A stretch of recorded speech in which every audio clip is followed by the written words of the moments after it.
What's up, my fellow Mew trainers?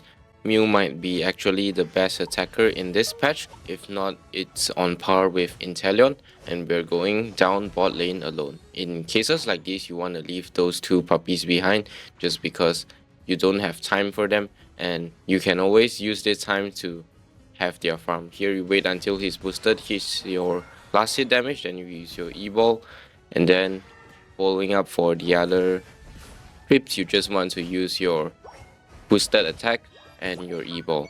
Here I thought one boosted and one E-ball would take him out, but seems like Gudra has a focus ban, so probably not going to happen.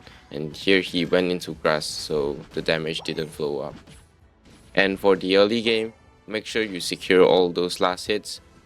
Against a Gabite, you want to make sure he bites until your last hit damage, then you can just E-ball. Sometimes you don't need to pair up your boosted attack with your E-ball just because you don't have time for the animation of the boosted attack and the E-ball. Bees are up as usual. Light screen, E-ball, take back light screen, boosted attack, and follow up with one more boosted E-ball. Here you suddenly notice your teammates going low, immediately switch into coaching to save your teammates. Especially here we save the jungler. If he might have a chance of dying if I didn't try to coaching him, which is kinda important for his jungle. He might get invaded in the next run. Again, just wait until he bites until your last hit, then you can just last hit. Here I'm level 5, but I don't choose to invade just because I see my jungler going into their jungler maybe, but their buffs are already gone. So here just make sure you win lane and use your boosted with your E-ball to secure. Then now the in minutes come in, you want to go ahead and go into the center to help out your teammates. Here I was trying to give him a coaching and one more coaching for another shield. Here I think a light screen earlier would have been able to save him, or maybe not. Otherwise I would have chosen agility here just to have more mobility. I could have saved him there, but if the Desi sniped properly, it wouldn't matter too much. And with flight screen and surf in a lane, you can now push back your farm, boosted, surf. Make sure you boosted before you surf, just so you don't waste any of the stacks. Now I have 2 stacks, and the only way I could help out in this top half might be just solar beam. Here I light screen first, I don't solar beam just because I don't want to waste my boosted attack stack. Here for the farm, I just solar beam and boosted. Approaching the 7-minute mark, I see my teammates going all down.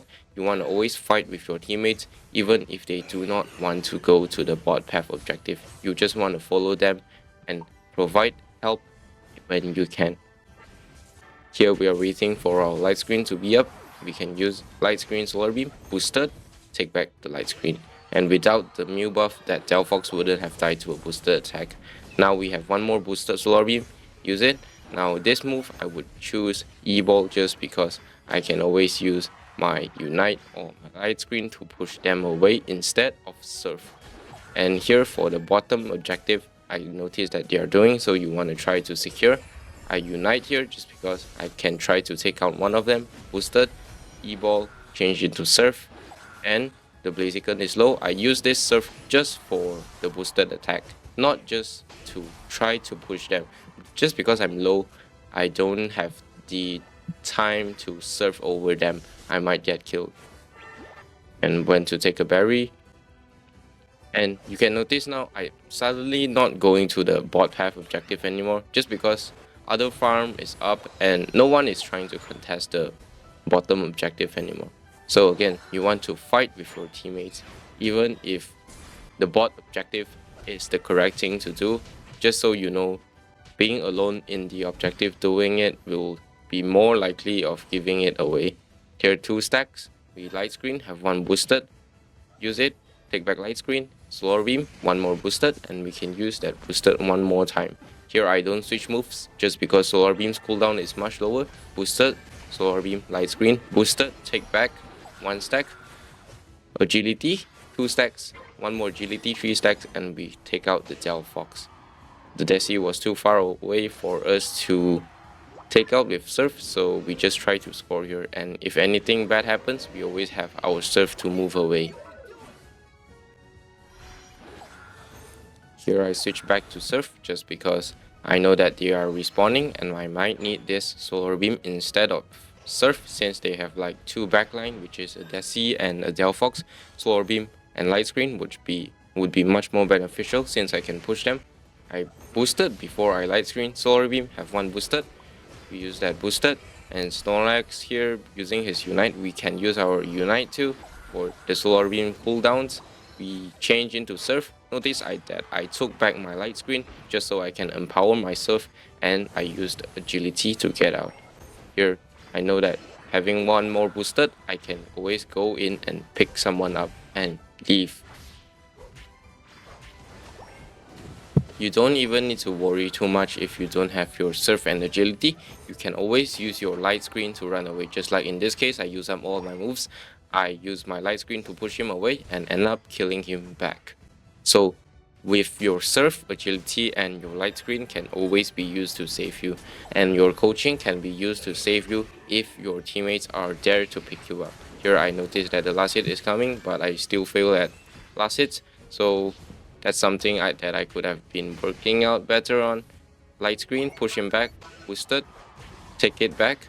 Now Solar Beam have one boosted, and I can wait for my next Solar Beam to combo up everything. So boosted, Solar Beam, Light Screen, boosted, take it back, but everyone is leaving here, so there's not really too much I can do, but they cave back, so again we can fight in here, and I choose coaching because I saw my Absol is low. Just in case anything bad happens to him, I can always save him. Saving him doesn't just... Maybe you could say you would have done better damage if you chose Light Screen here, but I believe that having one teammate down giving them the experience isn't always the best.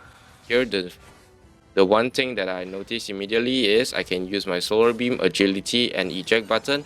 Then I use all three of my skills and I fail. So just so if you saw the HP bar, you know that I would have succeeded if I would have hit it. So it's always worth a try, but actually don't miss your skills like I do. And now you have your level 13. You can always roam around the map. Always try to get your blue buff if your jungle allows you or someone came here, so we can just use our Electro Ball and not secure that blue buff and give it away. What I could have done better there was obviously not using my boosted for the bell toy on the left. Not sure why I did that. Here I use my Light Screen twice just because I know that, and for the next 12 seconds I won't be fighting, so I use my Light Screen again just so I can fight during the 2 minutes with a boosted attack. I Light Screen here to check if the bush is clear. By checking if my Solar Beam has like a massive cooldown, I know that there is someone in there, and we pick up the Desi with the Agility. And here they have like Blaziken, Garchomp, so it's a good choice to choose Solar Beam and Agility just so you can go in and out of situations. Unless like their team fight has a lot of sort of like standing Pokemons, that's when I would choose Solar Beam and Light Screen. Here we changed into Surf and Light Screen just to escape, but we took out the Blaziken and the Desi, so it's always okay. Here I saw that I would have been getting my level 14 for one buff, so I went ahead and do it. I noticed my Snorlax was in there, but no one was following up, so I know that it would be pointless to do so. So I used my Light Screen itself to change and to save him. I still have the Ignite, so it's fine. But here is one thing that I could have done better is I didn't notice that the Ray was being dealt damage to by the Desi. So what could have been better there was, for this Ignite move, I would want to use it on the Desi instead of picking up a kill for Garchomp. Although that the last hit kind of hit on time, but I didn't get it. It's always something better that you can do. What you could have done there was to prevent the Desi from taking out Ray, instead of killing the Garchomp, which really doesn't contribute much into the fight at all for winning or losing. So sometimes you just look back your gameplay and see what you could have done better just to improve. That's all. My name is Nightmare Foxy, and I'll see you guys next time.